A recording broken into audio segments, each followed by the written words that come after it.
All right, guys. Today in class, we started solving by factoring. For our homework tonight, we're just going to get a little bit more practice. So there is no worksheet, but there are going to be a couple questions that are going to be embedded in this Edpuzzle video. So please make sure that you take notes from this video though as well, because when we take our test on Monday and when we have our final exam next Friday, the 15th, or the 14th, depending on which hour you're in, you'll be able to use those. All right, so solving by factoring. Now, most of the stuff that we did in class today was already factored. The very last problem that we did, we actually had to factor. So we are going to be doing all of the factoring today, or in this video. So we are solving by factoring, which means we're going to have to factor. Now, in order for us to solve by factoring, remember, that means we're finding the x-intercepts. So we want our y value to equal 0. So essentially, this equation that's equal to 0 says y equals all of this parabola stuff, right? So basically, the 0 has just already been plugged in for the y. So once our equation says y equals 0, so step 1, get equation to say y equals, or set, try again, redo, get the equation to equal 0. So in this case, step 1 is already done. So step 2, we're going to factor. All right, so what factors multiply to 1? Easy peasy, 1 and 1. Now, what are the factors of 21? Remember, go in order so that we don't miss any. There's not that many though. 1 and 21, 3 and 7. Now, this is really important. You need to make sure your signs are right, otherwise you'll never get it right, no matter how hard you try. So we're multiplying to a positive, so that's either a positive and a positive, or a negative and a negative. So let's use some logical thinking. Which one is it? Well, since we have a negative in our problem, we're going to want to make sure we have negatives in our answer. So we're going to use 2 negatives. So we're ready to factor it. Now, this is still equal to 0. The only part that we're messing with is the left side. The right side is staying equal to 0. Okay, so x and x, the only way to get x squared. Now, we can try 1 and 21. We can try 7 and 3. It doesn't matter. Like I said, I always start with the 2 that are closest, but that's up to you. I'm going to try 3 and 7. Outside 2 would give me 7x. Inside 2 give me 3x. Can a 7 and a 3 give me a 10? Yep. All right, so that means my 7 and my 3 are in the right spot. Remember that we needed 2 negatives. So this is the equation that we're looking at right here. Get rid of this now. Okay, once we've got it factored, remember now we're going to set each factor equal to 0. Now that is from the zero product property. That says if you're multiplying two things, part A times part B, if that's going to equal 0, then either A is equal to 0, so x minus 3 is equal to 0, or B is equal to 0, so the second part's equal to 0, which means x minus 7 is equal to 0. So from here, we're just going to solve the two equations. So we're going to add 3, so we get 3, and we're going to add 7, so we get 7. Now don't forget, these are y-intercepts, or sorry, x-intercepts, x equals. So this could be written as 3, 0, and 7, 0. All right, let's check out our next one. Oh, step 4, solve for x. Now, for those of you who just write the problems down, guys, steps are so important. There's going to be a point at which you look at all of this work and you're like, wait, what did I do? Use the steps to help you. So step 1, get your equation equal to 0.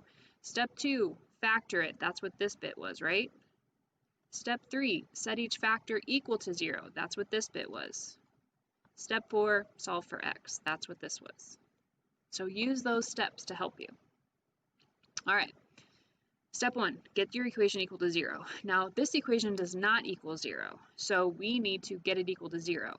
Now, it doesn't matter which side you make 0. I like to keep my x squared to be positive, so since it's already positive on this side, I don't want to move it, which means I'm going to move this 10 over by adding 10. Now on this side, on the right side, we're going to get 0. That's exactly what we want, equals 0. And on this side, none of these terms here are like terms, 2x squared, 9x, and 10, so then all we can do is just write them down next to each other. But once we do that, you can see we've got our trinomial equal to 0. So all we need to do now is step 2, factor it. All right, so what multiplies to 2? 1 and 2. And what multiplies to 10? 1 and 10 and 2 and 5. Don't forget all of them. And then signs. Again, signs are so important, guys. So we're multiplying to a positive, so that's either a plus plus or a minus minus. So logical thinking, which one do we need? So again, we have a minus in front of our 9x, so that means we're going to need minuses. All right, so we're ready to start playing with this and see what we can come up with. Now don't forget, this equals 0 is still over here on the right. We're not doing anything with that. It doesn't matter where you put the 1x and 2x.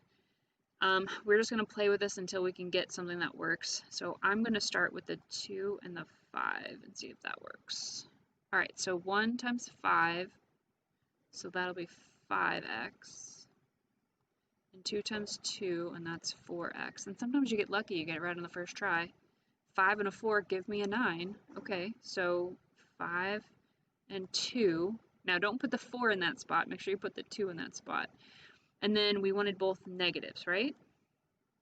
All right, so x minus 2. So x times x is 2x squared. I'm just checking it really quickly. X times negative 5 is negative 5x. Negative 2 times 2 is negative 4x. Negative 2 times negative 5 is positive 10. So we've got our positive 10, which is that guy right there. There's our negative 9. Okay, so that means we know this bit is correct. Okay, let me get rid of this so I have room to work now. That was me just checking it. Okay, so we did step 1, we set it equal to 0, we did step 2, we factored it. Now we're going to do step 3, the zero product property, which means part A times part B is equal to 0, then either the part A is equal to 0, so set my factor equal to 0, A equals 0, or B equals 0. And then step 4 is just solve it for x. So we're going to add 2, which could be the point 2 comma 0.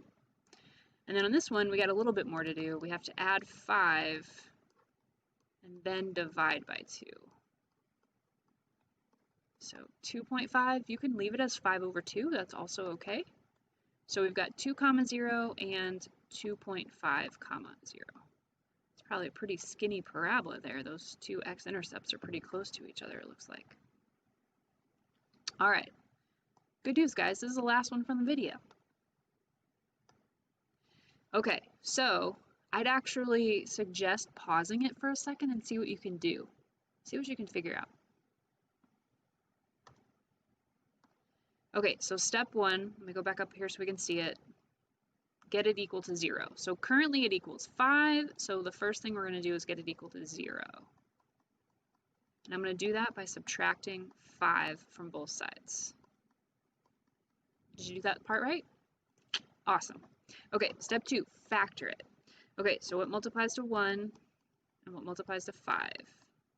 Good news, 5 is prime, so there's only one thing. Now, this is important. You can't get it right if your signs aren't right. So we're multiplying to a negative, so that's going to be 1 positive and 1 negative. Okay, so only one way to get x squared, and there's only one way to get 5, so we really just have to figure out where the negative and the positive are going to go. So this guy gives me the 5x, and this guy gives me the 1x, which gives me 4. Sorry, that got really wonky. So I need to get a positive, so positive 5x, so it can be plus 5, and then minus 1x, so minus 1. Now this is still equal to 0, so this guy right here is my A, and this guy right here is my B. So we're going to have x minus 1 equals 0, and x plus 5 equals 0. So x equals 1 if we add 1 to both sides. And then x equals negative 5 if we subtract. So negative 5 comma 0, 1 comma 0. All right. Your very last problem, this is the one that you're going to have to do and get right, hopefully get right for this video. All right, here it is. 5x squared minus 9x minus 2 equals 0. Pause the video. Well, actually, it's going to pause for you in a second and figure out what the answer is. All right, here's all the work. I went ahead and factored it out. I set each of my factors equal to 0. I solved them both. How'd you do? All right, guys, if you have questions, please make sure you reach out. Otherwise, have a fantastic night.